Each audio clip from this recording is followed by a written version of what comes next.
السلام عليكم ورحمة الله وبركاته. সময় একেবারে সংক্ষিপ্ত, সে পরিসরে আমি আপনাদের সামনে কয়েকটি বিষয় নিয়ে আলোচনা করব। এর মধ্যে একটি হচ্ছে আমরা এই মাদ্রাসার ছাত্র, আমাদের প্রধান কাজ হচ্ছে শিক্ষা অর্জন করা। তো শিক্ষা অর্জনের জন্য কয়েকটি মাধ্যম রয়েছে যেগুলো আমাদের জানা উচিত। সেই সম্পর্কে আল্লামা শেখ সাদ রহমাতুল্লাহি আলাইহি ফার্সি ভাষায় একটি কবিতা বলেছেন। আমি শুধুমাত্র ওই কবিতাটির অনুবাদ করে শেষ করবো আমার কথা। কবিতাটি হচ্ছে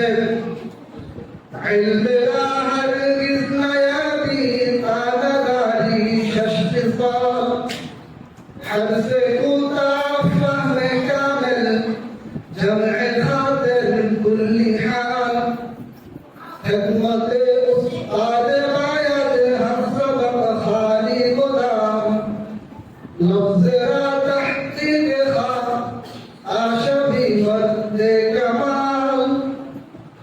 এখানে আল্লামা শেখ সাদ রহমাতুল্লাহি আলাইহি শিক্ষার্থীদের ইলম অর্জনের জন্য, জ্ঞান অর্জনের জন্য ৬টি বিষয় উল্লেখ করেছেন। যদি কোনো ব্যক্তি, কোনো শিক্ষার্থী এই ৬টি বিষয় অর্জন করতে পারে, তাহলে সে শিক্ষার জীবনে শিক্ষাঙ্গনে সে সফলতা লাভ করবে। এর মধ্যে প্রথম হচ্ছে তার মধ্যে শিক্ষা অর্জনের ক্ষেত্রে যে সমস্ত অলসতা রয়েছে, সে সমস্ত অলসতাকে সে নিজের থেকে দূর করতে হবে। আমাদের মধ্যে দেখা যায় আমরা ক্লাসে বসি, কিন্তু শিক্ষক কি বলছেন, আমাদের পড়া আজকে কোথায়, আমরা কিছুই জানি না। আমার মনে হচ্ছে আমাদের মধ্যে প্রচুর পরিমাণে অলসতা। এর মধ্যে দ্বিতীয় হচ্ছে ফাহমে কামেল, অর্থাৎ আমি যে বিষয়টা পড়ব পুঙ্খানুপুঙ্খভাবে আমি সেটা বুঝে পড়ব। যদি মুখস্থ বিষয় হয় তাহলে আমি বিষয়টি একেবারে বুঝে বুঝে পড়ব। তারপরে ৩ নম্বর হচ্ছে সবকের মধ্যে, ক্লাসের মধ্যে সর্বদা উপস্থিত হওয়া। অনেকে আছে যে সামান্য অসুস্থ হলে আমরা ক্লাসে আসি না, বা বৃষ্টি হয়, এখন বৃষ্টির সময় বৃষ্টির অজুহাত দিয়ে আমরা ক্লাসে আসি না।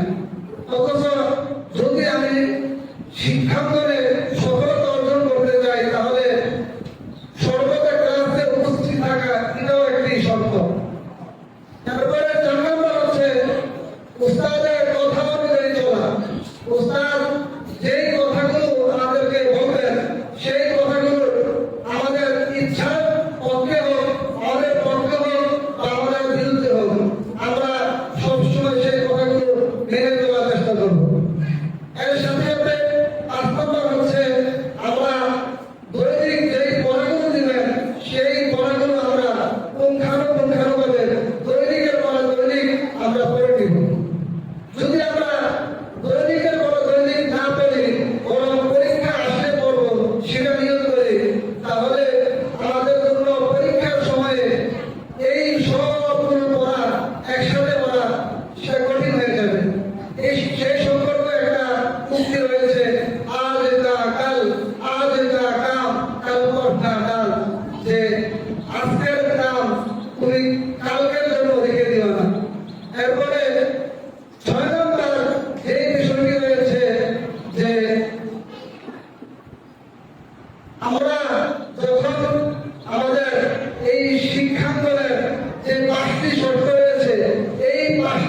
শেষ করছি। আখিরু দাওয়ানা আলহামদুলিল্লাহ।